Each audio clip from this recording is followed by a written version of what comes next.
From Hollywood, it's time now for Johnny Dollar. Ralph Single, Johnny. At Mono Guarantee Insurance Company. Oh, hi, Rip. How's Hollywood's most eligible bachelor? Listen, do you know who Hildegard Ransom is? Are you kidding? That gal's coming out party hit the society column of every newspaper in the country. Yeah, I know. So, how'd you like to have a date with her? Hey, wait a minute. Weren't you dating the luscious Hildy Ransom a while back? Yeah, I was, but I threw her over. Oh, Rip, you just don't appreciate the finer things of life. Oh, no? Well, if you had to put up with some of her wild ideas or crazy antics... So what? What difference does it make? All that beauty, all that money? Look, I ask you. You want a date with her?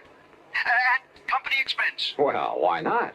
Then grab the first plane you can and fly on out here. Okay, I'm on my... what's the catch, Rip? I'll, meet you at the Los Angeles International Airport. Yeah, fine, but suppose you give me some Bye. idea...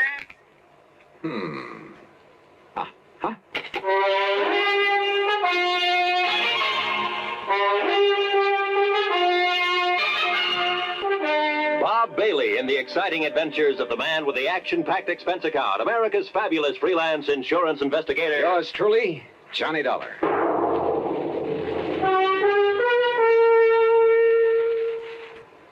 And now, Act One of yours truly, Johnny Dollar.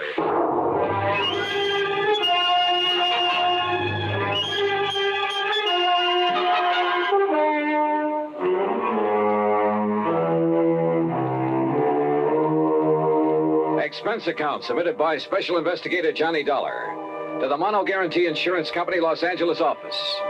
Following is an account of expenses incurred during my investigation of the Delectable Damsel matter.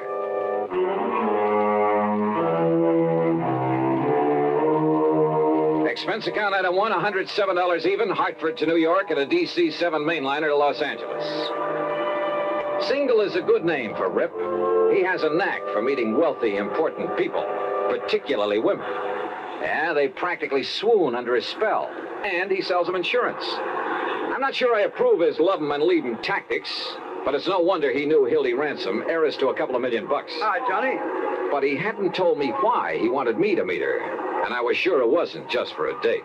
Daydreaming, Johnny? Huh? Hey, your baggage is right here on the rack. Come on. I'll help you put in the car and we'll take off.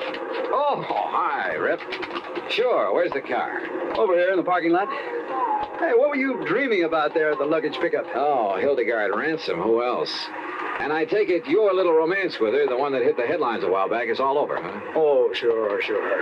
But I got her insurance business. All of it.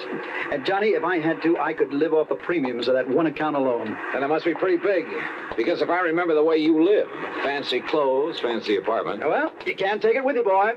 Besides, it's all good for my business. Here we are. Hey, you like this little old truck? The little old truck was a brand new Eldorado Biarritz, special paint job, gold fittings instead of chrome. Every accessory you can think of, including a bar in the back seat.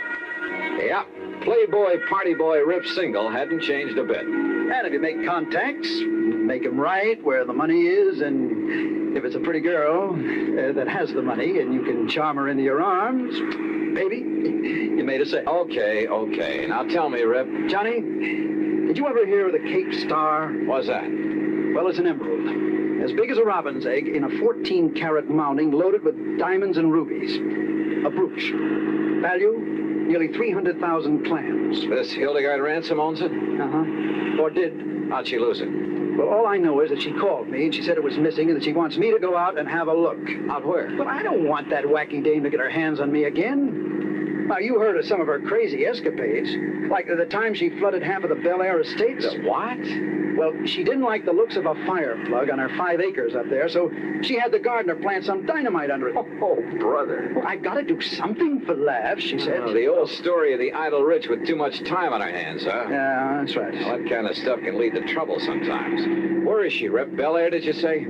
Well, when she's home, which isn't often. Right now, I think it... What the Sam Hill? Oh, sure. All the comforts of home. Here now.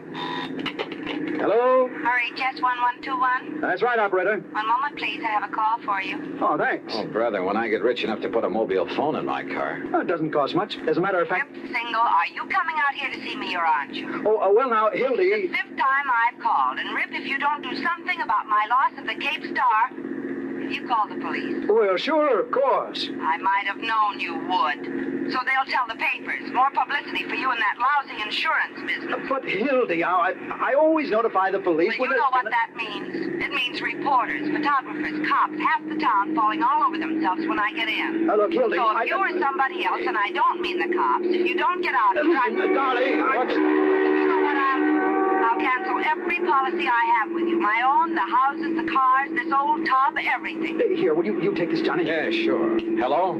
Hello, didn't you hear what I said? Look, miss, What? Who's that? Johnny Dollar. Johnny. So he got you. Well, now we'll have some action. Because you'll come out here right away, won't you? Well, that But depends. I don't know what to do. The Cape Star Emerald gone, and Rip's so busy he can't leave his office. Johnny, you have to come, please. Well, look. Oh, I knew you would, honey, and I'll be waiting for you. Rip can tell you how to get here. Bye. Yeah. Don't be fooled, Johnny. She really is that charming when she wants to be. Okay, Rip, take me to her. Not quite. Huh? That old tub she mentioned is her 165-foot diesel yacht. What? And near as I can guess is about 70 miles offshore. What, do you expect me to walk? Oh, she also has a cruiser. A 58-footer parked down at Balboa. You can go in that. Then you'd better swing around, brother. We're driving north. Oh, there's a private airport up here off Sepulveda Boulevard where I keep my plane. Your own plane? Sure. Holy smoke.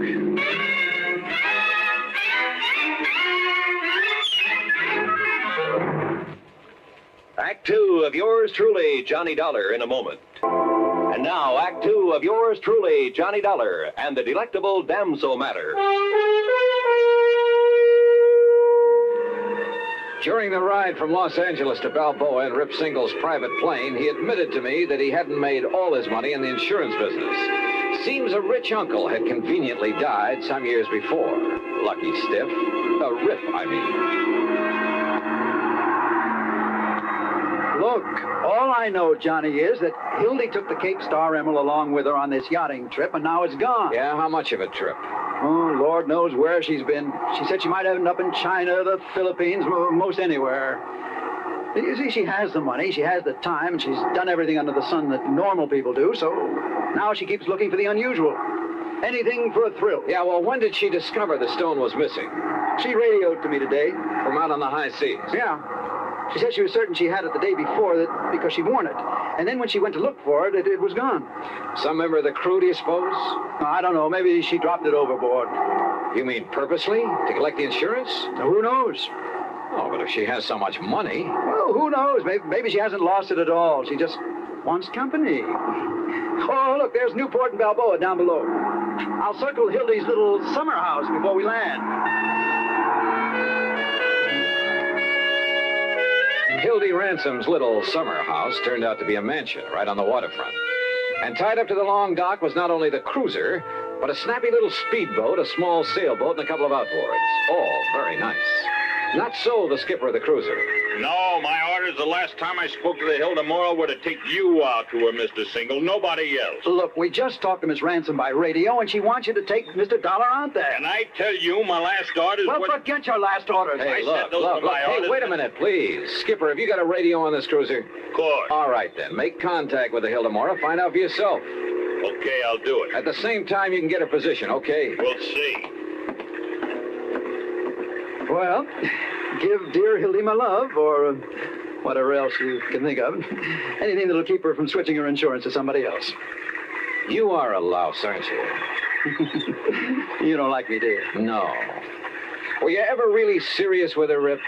Yeah, sure, but I'm just not the marrying kind. So, Johnny, the field is clear for you. Huh? And if you want to latch onto a few $1 million, she's really mighty sweet, attractive gal. Well, let me know how you make out, Johnny. Oh, and please, find that emerald. I beg your pardon, sir. Yeah? We're ready to sail whenever the gentleman's ready. Okay, Skipper, let's go.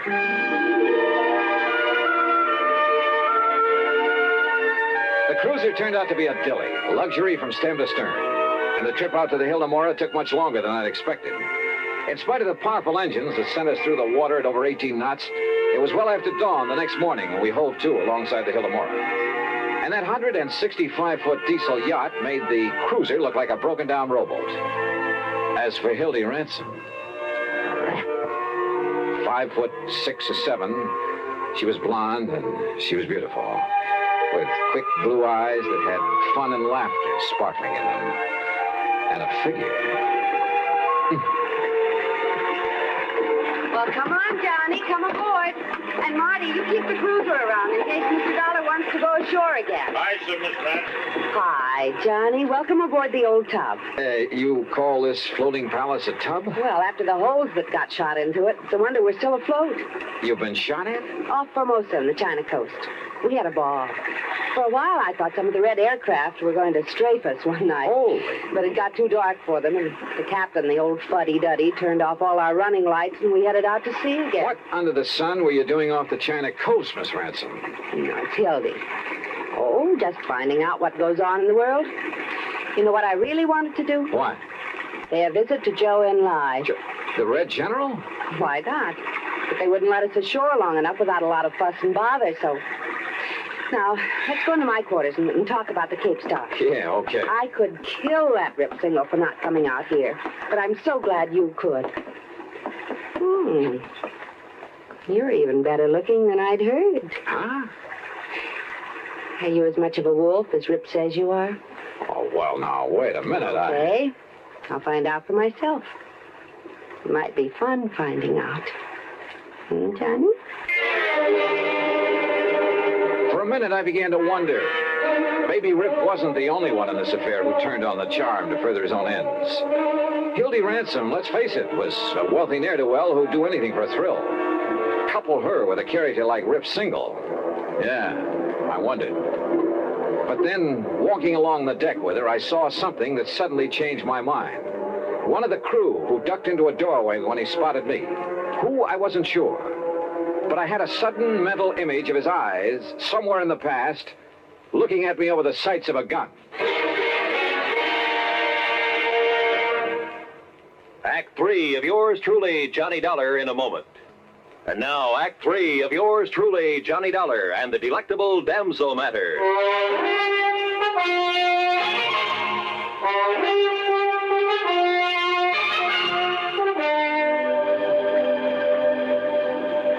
I could have waited till we got in to report the loss of the emerald, but sit down, Johnny, and I'll have some drinks brought in. Okay, thanks. Now listen. Because of where we've been on this trip, we'll have to go through customs, and there'll be the police and the reporters and so on. And whoever took the Cape Star might have a chance to... What's the matter? That drawer where I kept it. I'm sure I left that closed after I'd hunted for it, and... Excuse me. Johnny. Yeah. Look. Look, it's here. The Cape Star, it's back. You're sure? Yes, of course. Here, look at it. And you're sure it wasn't there before? Of course I am. I turned this cabin upside down. Hildy, this isn't some kind of a gag, is it? What? I mean, you're having me come all the way out here to find something that wasn't lost after all? Johnny. Oh, Johnny, how can you say such a thing? Of course not. But now that you are here, and the star is safe and sound, I think we'll have fun together, Hildy. I've got so tired of the other guests I have on board. That stuffy old Professor Randolph and his boring wife, and Charlie Burton, and that girl he's always fawning over. The Cape Star was actually missing? I swear it, Johnny. All right, then. I still have a job to do. I want to meet these guests of yours. Also, I want to talk to the crew. Of course, Johnny. But later, I'll have some drinks brought in, and we can plan ourselves a ball between now and when we put into port. Oh, yes? Miss Ransom. Yes, Captain. One of the men, one of the crew, name's McCarty. Yes? It looked like appendicitis, ma'am, and I took the liberty of sending him ashore in the cruiser. It'll get there long before we can. Well, of course, Captain. You've done exactly right. Wait a minute. I'm not so sure of that. Why, Johnny? McCarty, huh? Short, dark, with a scar on his chin? Yes, sir. They've already left. What? Yes, sir. 10 to 1 that McCarty is the man I want. Johnny. Hildy, we gotta stop. A radio call to the cruiser brought no response, and I had a sneaking suspicion the skipper of it had a gun in his back, a gun held by the supposedly sick McCarty. And the yacht, despite her size and power, could never catch up with that cruiser in 1,000 years. If you're right, Mr. Dollar, we'll radio to the Coast Guard to intercept it. But I couldn't be sure that I was right. And then I noticed the speedboat slung between davits on the yacht's afterdeck. Of course, Johnny. And I'll go after them with you. Oh, no, you won't. Just for kicks, huh? Please. No. Then 6, 8, 10 minutes later, however long it took to get the speedboat overside, the first mate and I were tearing across the ocean in pursuit of the cruiser. That cruiser will do an even 20 knots if he opens her wide, Mr. Dollar. But she's no match for this, baby. And pour it on. Come on, you see him yet? Sure do, dead ahead. Yeah, I see him too. Well, where's the skipper?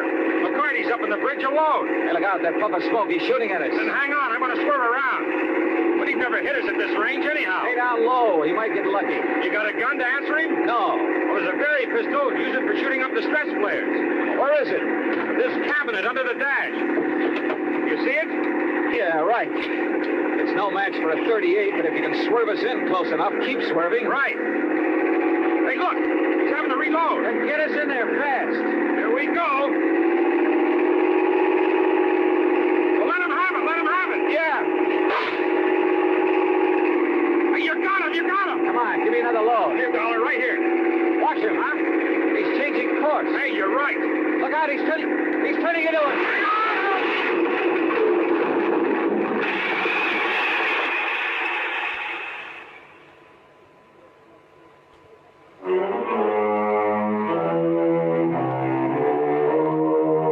I kind of pieced things together after the yacht, the Hildemora, picked us up.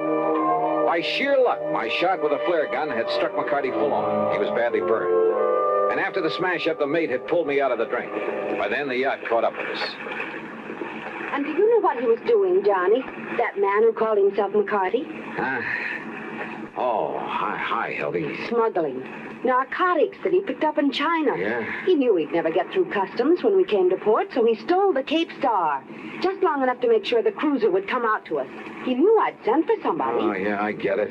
Then he played sick to go back on the cruiser. That way he'd avoid customs and the police. Yes, honey. Where is he now? Below, locked up. And after the way you hit him with that flare. Well, now he is sick. Darn it. Darn it. We didn't have to get him into a doctor. Gee, Johnny, you and I could cruise around and... Well, it will be 2 or 3 days before we get to port.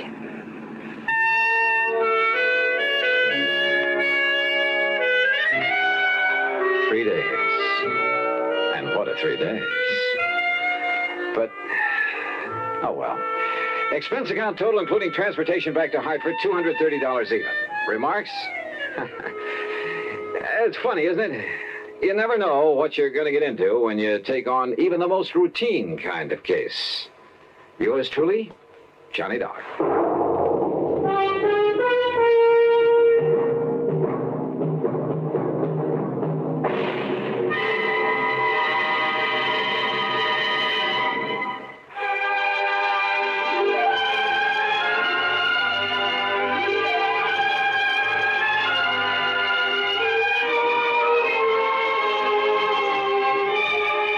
Truly, Johnny Dollar, starring Bob Bailey, originates in Hollywood and is produced and directed by Jack Johnstone, who also wrote today's story. Heard in our cast were Virginia Gregg, Chet Stratton, Barney Phillips, Jack Moyles, and Frank Gerstl.